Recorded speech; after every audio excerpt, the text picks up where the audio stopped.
Hello everyone, my name is Zach and welcome to On Cash Flow, where I help you become a master of your own cash flow. Now let's get started. So I've gathered data from YouTube polls on who is on the path to financial independence. Basically, I wanted to try to create a profile of what kind of person is trying to achieve financial independence. What kind of person is trying to retire early? What are their strategies? What are they thinking? What's going on in their brains? I've gathered data over the past several months and here's what I found. The first thing that I found that people on the path to financial independence, they tend to be a lot more aggressive when it comes to investing, a lot more aggressive investors. And you're gonna see lots of screenshots that are gonna pop up on the screen that references what I'm talking about with these YouTube polls. So when it comes to being an aggressive investor, it seems that those of us in the financial independence community are more likely to invest heavily into stocks. So we probably tend to have a higher allocation of our investments in equities than say a more conservative investor that has like a large portion in cash or a large portion in bonds. So we tend to have more of our investments in equities. Another really aggressive move that we tend to have is we tend to have more stocks than we would real estate. So it doesn't mean that we don't invest in real estate in order to achieve financial independence. It's just that probably most people on the path to financial independence are going to be choosing stocks. And there's probably a good reason for that as well. Stocks don't require really any effort besides actually just buying them. And other than that, they are completely passive. Now that does come with its own drawbacks and pros and cons. For one, these stocks are a little bit more aggressive, I think, than real estate because while they don't require any work, they do tend to have very drastic fluctuations in their values. So their values can go up and down. So there's more market corrections, more market depressions, more recessions are associated with the stock market than there probably is with the real estate market. So generally the real estate market is a lot more stable. It's a lot more consistent, a lot more predictable, I think, in most circumstances because you can predict, rents, you can predict how much you're going to pay for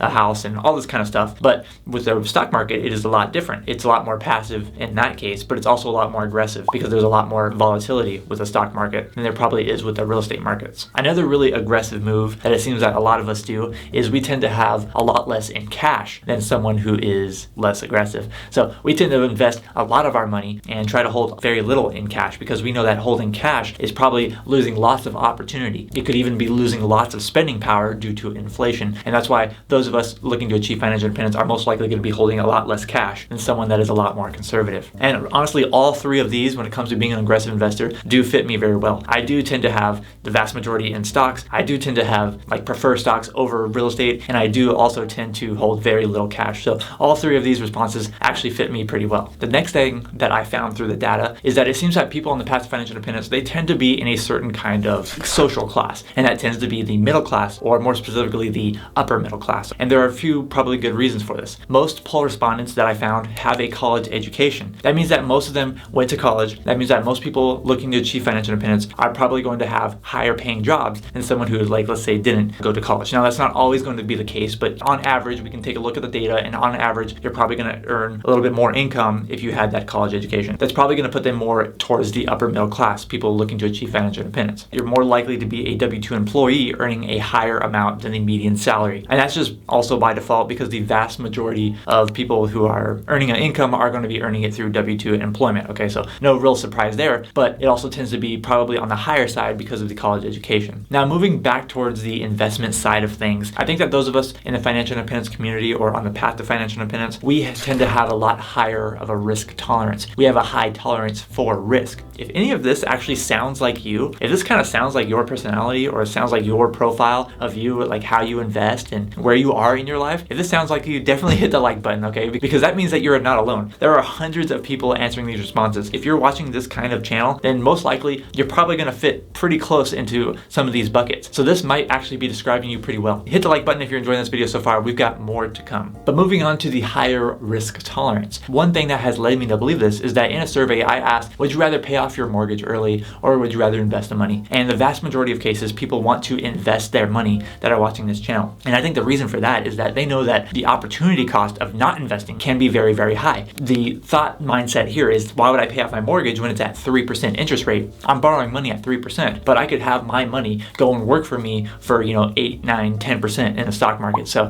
why would I pay off my mortgage early? And that's definitely a lot more of an aggressive way to look at things, okay? And that's something that I definitely would tend to agree with in most circumstances, especially if you have a regular income coming in and you have a high savings rate, then why would you pay off your mortgage early? I tend to agree with that. Another example of having a high risk tolerance is that we in the financial independence community, we don't need 100% assurance. We don't have to have a 100% success success rate, historically speaking, for us to actually retire early, for us to declare our financial independence. And that's because we know that nothing in life is guaranteed. Okay, practically nothing is guaranteed except for maybe death and taxes, as you all know.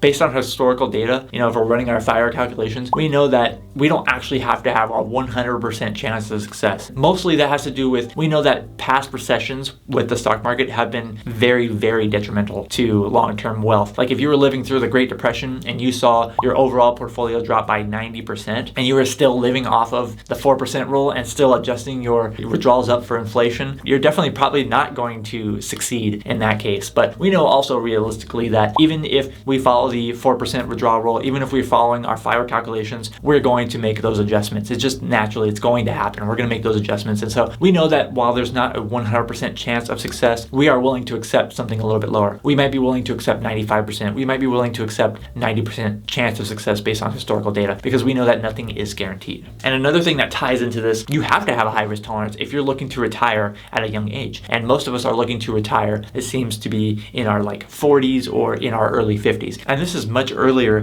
than the traditional age of maybe our mid 60s or our late 60s. And so you have to have a higher risk tolerance if you're looking to retire decades earlier. It just has to happen. But why do we even want to do this? Why do we want to achieve financial independence? Why do we want to retire early at a young age? I think the number one consensus here is that we just want flexibility. We just want the freedom. We want the freedom to choose what we want to do. We want the freedom to choose when we do it, and we want the low stress that comes with it. So that's why it seems in all the polls that I did, freedom was kind of like the shiner right here, like the number one shiner of why people wanted to achieve financial independence. It's probably to have a lot more freedom over your time, a lot more freedom to do what you want to do when you want to do it. So that's probably the number one reason why you're on the path to financial independence. And I know for me, at least initially, that was definitely the same thing for me. And kind of as a secondary there, when it comes to the freedom part, travel and experiences is another really big reason why people are on the path to financial independence. It seems that those of us in the F.I.R.E community, we tend to value experiences and travel and trying new things a lot more than we would material possessions. What kind of our default societal values are. We are kind of counter to that, and we're looking more for the experience side. And this probably fits you well because, as you can see, there's hundreds of responses here